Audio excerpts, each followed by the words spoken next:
Hello everyone, JR here with Airs Academy, back with another lesson tutorial from the tennis court.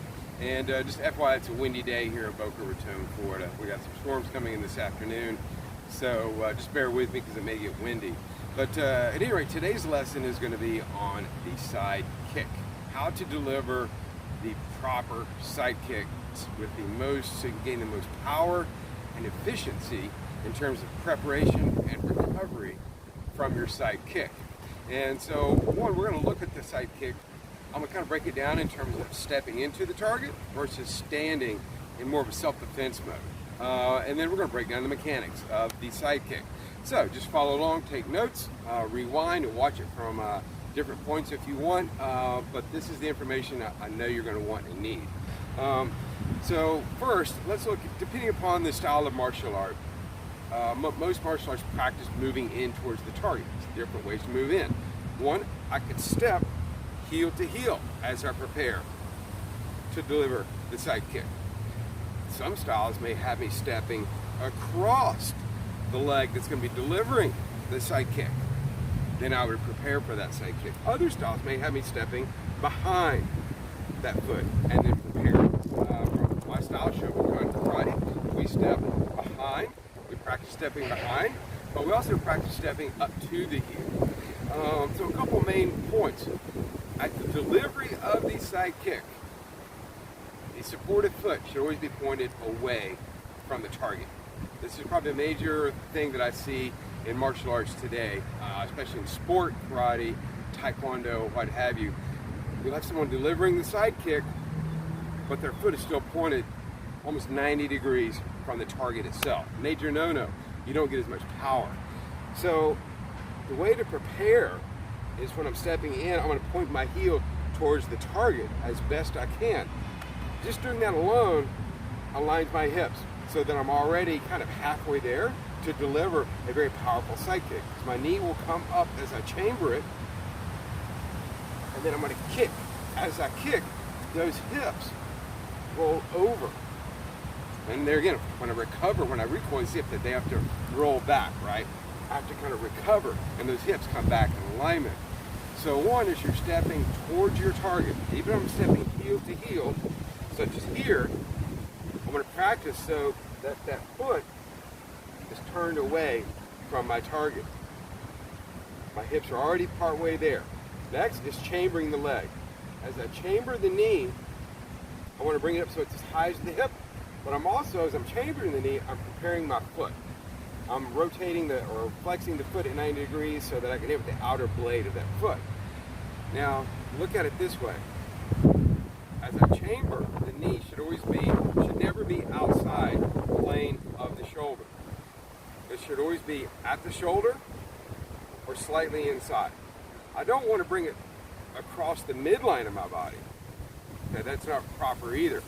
But a major no-no, which is very popular today, is chambering the knee outside of the shoulder.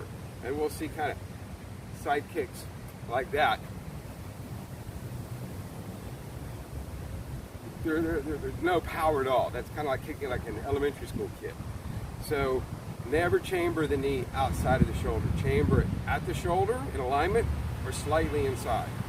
Because that's going to allow me now to really rotate those hips more as I thrust through the target. So there again, you don't want to kick at the target. You want to hit the target and be able to push through. Rotating the hips allows you to do that.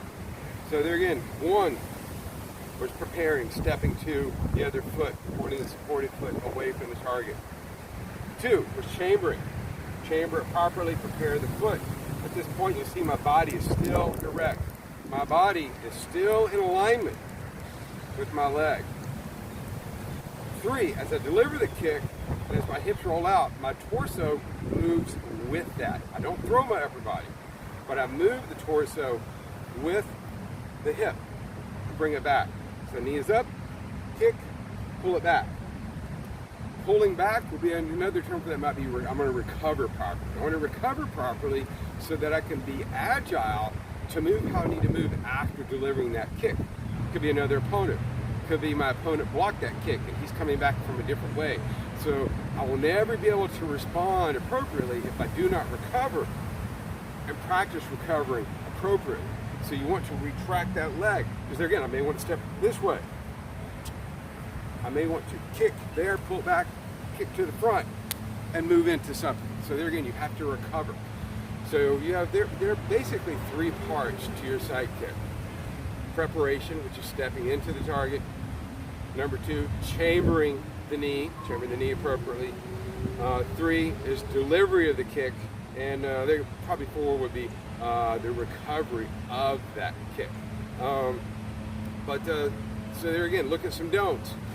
Never step into the side kick in preparation, and never move into chambering the leg with the supported foot still pointing straight forward. The supported foot should always be pointing away. The other two things that you do not want to do is chamber the knee outside the alignment of your shoulder. You'll have a weaker side kick. And number three, when kicking at the fullest extension of that leg, there again, my body should not be, I should not be looking at my target kind of like this. The foot of the kicking leg, and this is another way to look and see if you're doing it correctly, the foot of the kicking leg should always be parallel to the floor, or the toe should be slightly down at full extension. So if I'm kicking,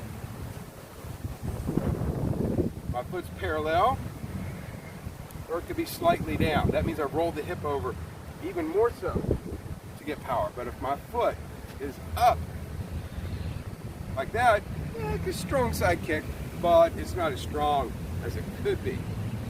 So I've helped you out with elements of delivering the side kick.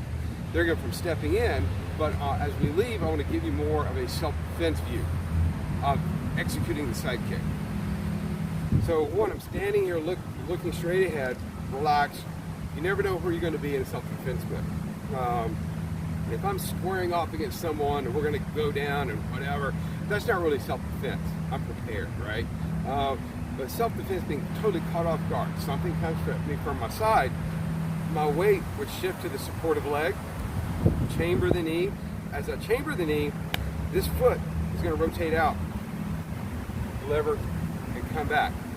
And there again, you still want to recover from that side kick because you may want to follow up with another technique, what have you. But from the standing position, you can practice the same elements as we looked at as if you're stepping into the target. Chambering the knee, as I kick, foot rolls out so that my supported foot is pointed away from the target, and then I want to recover. So there again, I hope to help you out with looking at a very basic tutorial on how to deliver a proper side kick. airsacademy.com. Follow us here on YouTube at Airs Academy, and I usually try to come out with a lesson tutorial about once a week. But I do have other videos for motivation, entertainment, what have you. Thank you.